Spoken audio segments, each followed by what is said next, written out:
ఆంధ్ర తెలంగాణలో తక్కువ ఫీజులతో high quality results ఇస్తున్న ఏకైక సంస్థ తిరుమల్ ఐఏఎస్ ఇన్స్టిట్యూట్. సునీత భూమి మీదకి వచ్చేశారు. ఎటువంటి ఆటంకాలు లేకుండా సునీతతో పాటు విల్మోర్లు అంతరిక్షం నుంచి నేలకు దిగొచ్చారు. 9 నెలల తర్వాత క్షేమంగా భూమికి చేరుకున్నారు. సరిగ్గా బుధవారం తెల్లవారుజామున 3:27 వ్యోమనౌక భూమికి చేరింది.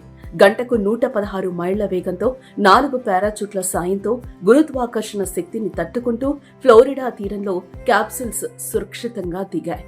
భూమికి సురక్షితంగా చేరుకున్న అనంతరం సునీత విలియమ్స్ బృందం అందరికీ హాయ్ చెప్పింది. తర్వాత సహాయక సిబ్బంది బృందం భద్రతా పరీక్షల అనంతరం డ్రాగన్ కాప్సూల్స్ ను తెరిచి లోపల నుంచి వ్యోమగాములను బయటకు తీసుకొచ్చారు. ముందుగా నిఖేగ్ గోర్బునోవ్లు, వారి తర్వాత సునీత విలియమ్స్, విల్మోర్లు బయటకొచ్చారు.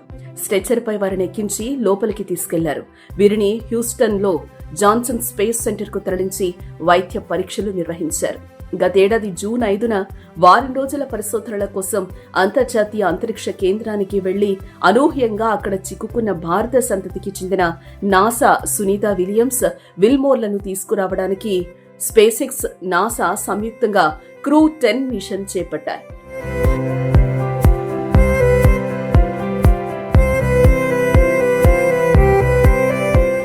మార్చి 15న కెన్నడీ స్పేస్ సెంటర్ నుంచి బయలుదేరిన ఫాల్కన్ 9 రాకెట్ క్రూ డ్రాగన్ ను ఆదివారం ఐఎస్ఎస్ కు విజయవంతంగా చేరింది.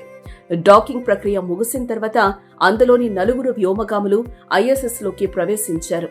భారత కాలమానం ప్రకారం మంగళవారం ఉదయం 10:15 తిరుగు ప్రయాణం అయ్యారు. 17 గంటల అనంతరం డ్రాగన్ క్యాప్సూల్ భూ వాతావరణంలోకి బుధవారం తెల్లవారుజామున 2:41 ప్రవేశించింది. తొలుత గంటకు 17,000 మైళ్ల వేగంతో వ్యోమనౌక భూమి దిశగా పయనించింది.